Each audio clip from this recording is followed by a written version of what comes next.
레이븐코인은 오픈소스에 개발사도 없고 노 ICO, 말 그대로 주인 없는 퍼블릭 코인입니다. 그런데 나름 현재 시총이 약 6천억 원, 코인 시총 순위 100위권입니다. 시총 6천억이면 한국 코스피 300위 정도 되는 큰 규모인데요. 여기서 한 가지 의문이 들었습니다. 아니, 2018년도에 태어난 주인 없는 코인이 어떻게 여기까지 성장해 올 수 있었을까? 오늘 영상은 이 의문의 해답을 찾아가는 과정입니다. 2020년 레이븐의 핵심 개발자인 트론 블랙이 한 블록체인 미디어와의 인터뷰에서 레이븐 코인의 첫 시작에 대한 이야기가 나옵니다. 누가 레이븐 코인을 시작했는지 불명확하다. 레이븐 코인의 개발 시작에 대한 구체적인 이야기를 해달라. 레이븐 코인의 시작은 브루스 펜톤의 아이디어와 비전으로 시작되었다. 패트릭 번과 브루스 펜톤이 연결되었고, 패트릭 번이 메리치 벤처를 통해서 기술 개발을 지원하게 되었다. 이 인터뷰를 따라가면 레이븐 코인의 주도 세력에 대한 힌트를 얻을 수 있는데요. 우선 브루스 펜톤과 패트릭 번에 대해서 알아봅시다. 비트코인 초기 고래 세력 브루스 펜톤, 사토시 라운드 테이블. 브루스 펜톤은 트론 블랙의 인터뷰에도 나오듯 레이븐의 핵심 인물입니다. 레이븐의 사업 계획서와 같은 백서의 2명의 공동 저자 중 한 명이기도 하고요. 이 백서의 공동 저자라는 것도 브루스 펜톤이 얼마나 레이븐에 깊게 관여하고 있다는 것을 알 수 있습니다. 브루스 펜톤은 모건 스탠리 부회장 출신이며 비트코인 재단의 창립 멤버이자 이사회 멤버 중에 한 명입니다. 비트코인을 가장 초기부터 투자한 사람 중에 한 사람이라고 알려져 있습니다. 그리고 사토시 라운드 테이블이라고 하는 전 세계 암호화폐 핵심 멤버들의 정기회의가 있는데요. 이 컨퍼런스의 창립자이며 현재까지 운영자이기도 합니다. 참고로 사토시 라운드 테이블의 멤버는 이더리움의 비탈릭, 라이트코인의 찰리리, 트론의 저스틴 선 등의 네임밸류가 어마어마하네요.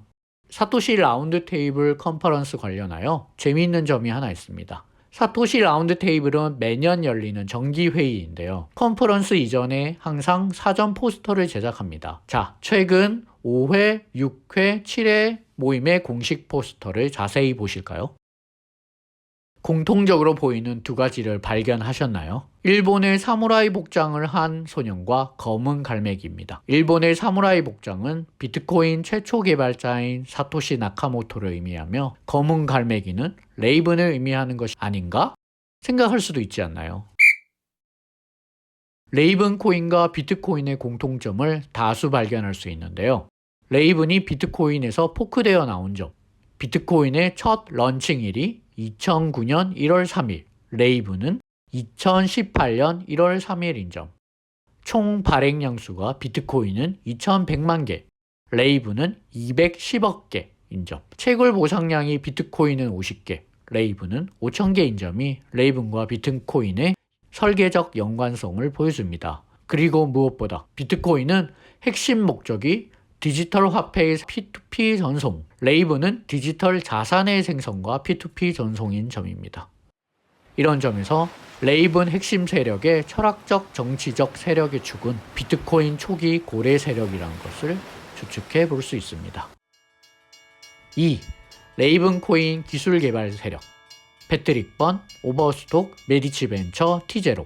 앞선 트론 블랙의 인터뷰에 나오는 또 다른 한 명은 패트릭 번인데요. 패트릭 번은 미국의 사업가입니다. 오버스톡이라는 미국의 온라인 쇼핑몰 회사의 창업자이기도 하고요. 오버스톡은 1999년 창업하여 2002년 나스닥에 상장했습니다. 지금도 활발히 거래 중이며 2021년 7월 시총이 약 3.5조 원 정도입니다. 2014년 1월 오버스톡은 나스닥 상장 기업 최초로 쇼핑몰에서 비트코인 결제를 시작한 업체입니다.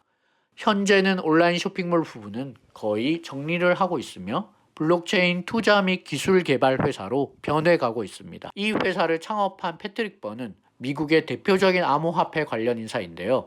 미국의 전 대통령이었던 트럼프 대통령의 측근이기도 합니다. 2019년 9월 패트릭 번은 여러 가지 논란과 함께 오버스톡 CEO에서 사임을 했는데요. 그의 모든 지분을 매각하고 얻은 자금으로 금과 은 그리고 두 가지 암호화폐에 투자하겠다고 밝혔습니다. 그 두 가지 암호화폐는 비트코인과 레이븐 코인이었습니다. 자, 다시 오버스톡으로 돌아와서 자회사에 메디치 벤처라는 회사가 있습니다. 메디치 벤처는 블록체인 전문 투자 회사이자 기술 개발사입니다. 레이븐의 수석 개발자인 트론 블랙도 메디치 벤처 개발자 출신입니다. 메디치 벤처는 토큰화된 자산을 거래하는 온라인 거래소인 T0를 개발했습니다. 토큰화된 자산을 간단하게 설명하면 예를 들어 우리 집 앞에 살찐갈매기라는 이름의 편의점이 하나 있습니다. 현재 가치평가로 1억 원이 책정되었습니다. 그럼 이 자산을 1,000만 원짜리 10개의 토큰으로 증권화합니다. 살찐갈매기 편의점을 소유하고 싶은 사람은 살찐갈매기 토큰을 구매할 수 있습니다. 한 개 사면 10%, 두 개 사면 20%의 지분을 얻게 되는 것이죠.